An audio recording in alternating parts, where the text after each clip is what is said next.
ईशान दोस्तों, आज की कहानियों में आपका स्वागत है। श्रीमद् भगवत गीता का 18वां अध्याय, जिसको पितृपक्ष में सुनने से पितरों को मुक्ति मिलती है। अर्जुन ने पूछा, हे मधुसूदन, संन्यास और त्याग के तत्व पृथक पृथक जानने की इच्छा करता हूँ। श्री भगवान ने कहा, कामना वाले कर्मों के त्याग को ज्ञानी लोग संन्यास मानते हैं और विवेकी पुरुष फलों के त्याग को त्याग कहते हैं।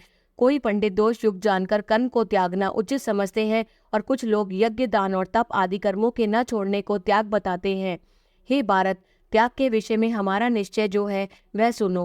त्याग 3 प्रकार के हैं। यज्ञ, दान और तप आदि कर्म त्यागने नहीं चाहिए।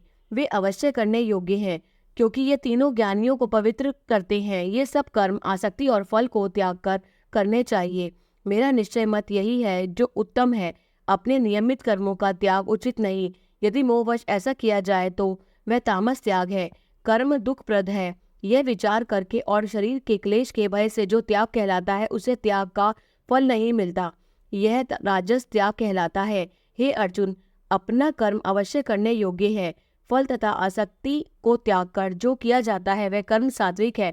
जो दुखदायक कर्म से द्वेष नहीं करता और सुखदायक कर्म से प्रीति नहीं करता, यह त्यागी सत्यशील बुद्धिमान मुक्ति के योग्य है। देहधारी संपूर्ण कर्मों का त्याग नहीं कर सकता। कर्मफल त्याग कर कर्म करने वाला त्यागी है। कर्मफल 3 प्रकार के होते हैं, अनिष्ट, इष्ट और मित्र। जो त्याग नहीं करते उनको ये मरने के पीछे मिलते हैं, योगियों को कभी नहीं मिलते। शरीर, वाणी और मन से भलाई या बुरा जो कोई काम आरंभ किया जाता है उसके 5 कारण हैं। ऐसे होने पर भी जो केवल आत्मा को ही करता जानता है वह दुर्मति कुछ नहीं जानता। जिसको ये अहंकार नहीं कि मैं करता हूँ और जिसकी बुद्धि कर्मों से लिप्त नहीं है, वह मनुष्य प्राणियों को मारकर भी उनको नहीं मारता और उनमें नहीं बंधता। ज्ञान, श्रेय और ज्ञाता ये 3 ही कर्म के साधन हैं। सांख्य शास्त्र में ज्ञान, कर्म और कर्ता ये सात्वादिक गुणों से भेद 3 प्रकार के हैं। इनको भी सुनो। जो सब भिन्न भिन्न प्राणियों में अविनाशी अविभक्त सत्ता को देखता है वे ज्ञान सात्विक कहलाता है। जिस ज्ञान से प्राणियों में नाना प्रकार की सत्ताएं दिखाई देती हैं, जिसको राजन ज्ञान जानो। ऐसा ज्ञान जिसमें बिना कारण और तत्वार्थ के जाने एक ही कार्य में लगा रहे, अल्प और तामस है। फल की इच्छा न करके जो नियत किया जाता है सात्विक है। जो फल की इच्छा से और अहंकार से बड़े यत्न से किया जाता है वह कर्म राजस है। जो कर्म परिणाम, धन का खर्च, दूसरे की पीड़ा और अपना पुरुषार्थ न जानकर मोहवश किया जाता है वह तामस कर्म कहलाता है। संग में रहित, अहंकार, धैर्य और उत्साह युक्त, सिद्ध और असिद्ध में समान जो रहता है वह सात्विक करता है। रोग मुक्त, फल का इच्छुक, लोभी, हिंसक, अपवित्रता, हर्ष, शोक से युक्त राजस कर्ता कहलाता है। चंचल चित्त वाला, नीच, मूर्खों द्वारा दूसरों की बुराई करने वाला, आलसी, विवादी और दीर्घसूत्री और तामस कर्ता कहलाता है। हे धनंजय, गुणों की तरह बुद्धि और धैर्य के भी 3 भेद हैं।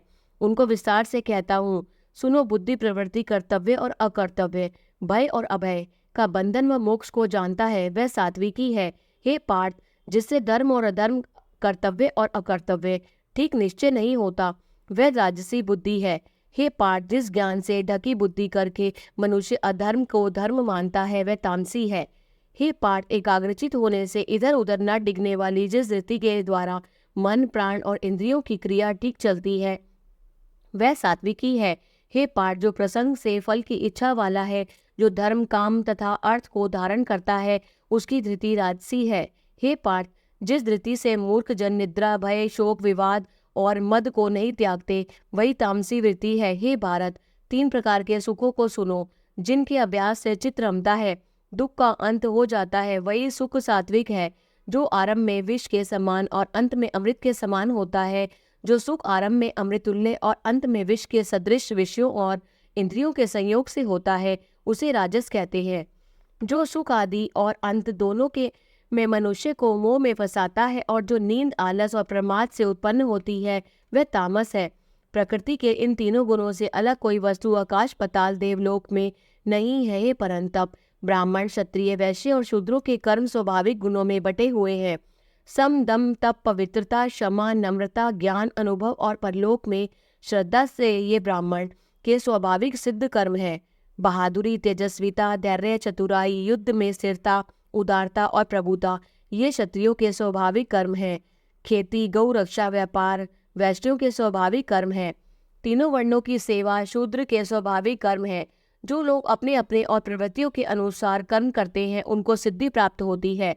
वह सुनो, जिसमें सब प्राणियों की प्रवृत्ति हुई है, जिसने सब जगत का विस्तार किया है, उस ईश्वर को अपने कर्मों के द्वारा आराधना करके मनुष्य सिद्धि को पाता है और दूसरे उत्तम धर्म से अपना धर्म ही श्रेष्ठ है। स्वाभाविक कर्म करने से पाप नहीं लगता। हे कौन्तेय, दोष युक्त भी स्वाभाविक धर्म का त्याग न करे। सर्वत्र आसक्ति को छोड़ने वाला, आत्मा को जीतने वाला, इच्छा रहित मनुष्य संन्यास के द्वारा सर्व कर्म निवृत्ति पाकर सिद्धि को पाता है। हे अर्जुन, इस प्रकार का पुरुष सिद्धि को पाता है, वह फिर किसी तरह ब्रह्म को प्राप्त होता है। जो मुझसे सुनो, यही इस ज्ञान की परानिष्ठा है। शुद्ध बुद्धि से मुक्त होकर धृति द्वारा मन को वश में लाकर शब्दादि विषयों को छोड़कर राग द्वेष से रहित एकांत में रहने वाला, मिताहारी, वाणी और मन को जीतने वाला, नित्य ध्यान युक्त और वैराग्यवान, अहंकार, बल, काम, क्रोध व परिग्रह छोड़कर ममताहीन और शांत मनुष्य ब्रह्म भाव के योग्य होता है। ब्रह्म को प्राप्त हुआ पुरुष प्रसन्नचित होकर शोक व अभिलाषा को नहीं करता और जीव मात्र में समदर्शी होकर मुझ में परम भक्ति पाता है।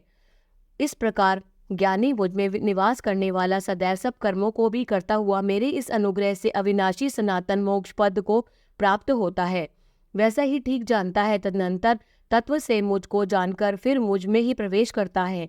सावधानी से अपना मन मुझ में स्थिर कर और सब कर्मों को मुझ में ही अर्पण कर बुद्धि योग के आश्रम से निरंतर अपने चित्त को मुझ में लगा दे। मेरे में चित्त लगाकर मेरी कृपा से सब दुर्गम कष्टों से तर जाओगे। यदि अहंकार से मेरी बात सुनोगे तो नष्ट हो जाओगे। यदि अहंकार का आश्रय लेकर युद्ध नहीं करोगे तो ऐसा मानते हो तो तुम्हारा निश्चय झूठा है, क्योंकि स्वभाव तुम्हें युद्ध में लगावेगा।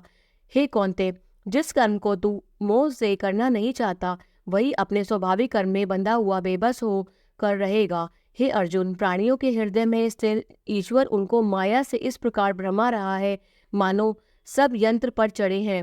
हे भारत, सब भावों से उसी की कृपा से परम शांति और मुक्ति को पाओगे। यह गूढ़ ज्ञान मैंने तुम्हें कहा है, इसे भली भांति विचार कर जैसे चाहते हो वैसा करो। सबसे गूढ़ वचन को और सुन, क्योंकि तू मेरा परम मित्र है। इससे तेरे हित की कहूँगा। मेरे में मन को लगाओ और मेरे भक्त हो। मेरा यज्ञ करो और मुझे ही नमस्कार करो। इस प्रकार मुझे पाओगे। यह मैं सत्य प्रतिज्ञा करता हूँ, क्योंकि तुम मेरे मित्र हो। सब धर्मों को छोड़ कर मेरी केवल शरण में आ जाओ, मैं तुम्हें सब पापों से छुड़ा दूंगा। सोच न करो, यह मेरा रहस्य ऐसे पुरुष से जो मेरा तप न करता हो, मेरा भक्त न हो, सेवक न हो और मेरा निंदक हो, कभी न कहना चाहिए। जो इस परम गुप्त ज्ञान को मेरे भक्तों में प्रकट करेगा वह मेरी परम भक्ति को आकर अंत में निश्चय ही मुझ में लीन हो जाएगा। इससे अधिक मेरे लिए प्यारा काम करने वाला मनुष्यों में दूसरा कोई नहीं होगा और उससे बढ़कर मुझे कोई प्यारा भी नहीं होगा। हमारे इस धर्म संवाद को जो कोई पढ़ेगा मैं समझूंगा उसने ज्ञान यज्ञ से मेरी पूजा की। जो श्रद्धावान पुरुष दोष ढूंढे बिना उसको सुनेगा वह भी मुक्त होकर पुण्यात्माओं को मिलने वाले शुभ लोकों को प्राप्त होगा। हे पार्थ, तुमने एकाग्रचित्त से इसे मेरे कहे हुए उपदेश को सुना या नहीं? अर्जुन, तुम्हारे अज्ञान से उत्पन्न हुआ मोह नष्ट हो गया या नहीं? अर्जुन ने कहा, हे भगवान, आपकी कृपा से मेरा मोह नष्ट हो गया और स्मृति प्राप्त हुई। निसंदेह आपकी आज्ञा में स्थित हूँ और जैसा आपने कहा है वैसा ही करूँगा। संजय कहते हैं, हे धृतराष्ट्र, मैंने व्यास जी की कृपा से साक्षात योगेश्वर श्री कृष्ण जी के मुख से इस परम गुह्य संवाद को सुना। हे राजन, श्री कृष्ण और अर्जुन के अद्भुत पुण्य कारक संवाद को स्मरण करके मैं बारंबार प्रसन्न होता हूँ। श्री कृष्ण भगवान के उस अद्भुत रूप को स्मरण करके मुझे बड़ा ही विस्मय होता है। हे राजन, मेरी ऐसी धारणा है कि जहाँ योगेश्वर श्री कृष्ण ही हैं और जहाँ पार्थ धनुषधारी हैं वहीं राजलक्ष्मी, विजय, ऐश्वर्य और अटल नीति है। जय श्री कृष्ण। 18वें अध्याय का महत्तम। श्री नारायण जी बोले, हे लक्ष्मी, 18वें अध्याय का महत्तम सुन। एक समय सुमेरु पर्वत पर देवलोक में इंद्र अपनी सभा लगाए बैठा था।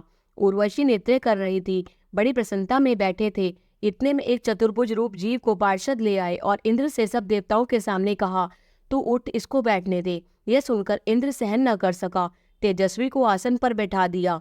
इंद्र ने अपने गुरु बृहस्पति जी से पूछा, गुरु जी, आप त्रिकालदर्शी हो, देखो इसने कौन सा पुण्य किया है जिस पर यह इंद्रासन का अधिकारी हुआ है। मेरे जाने तो इसने तीर्थ, व्रत, यज्ञ, दान कोई नहीं किया। यही सब बात बृहस्पति जी ने भगवान से कही। तब प्रभु ने बृहस्पति जी से कहा कि इसके मन में भोगों की वासना थी, परंतु यह गीता जी के 18वें अध्याय का नित्य पाठ किया करता था। उससे जब इसने देह छोड़ी तब मैंने आज्ञा करी है पार्षदों, तुम इसको पहले ले जाकर इंद्रलोक से सुख भोगा दो। जब इसका मनोरथ पूरा हो जाएगा तब मेरी सयुज्य मुक्ति को पहुंचा दो।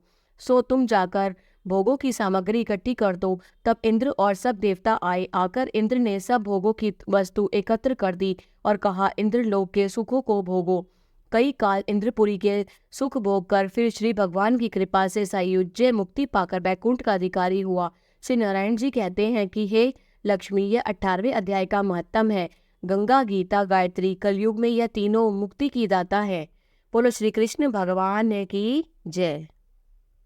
अगर आपको श्रीमद् भगवत गीता पसंद आई तो कमेंट में श्री कृष्ण की हाजिरी जरूर लगा दीजिएगा। जय श्री श्याम।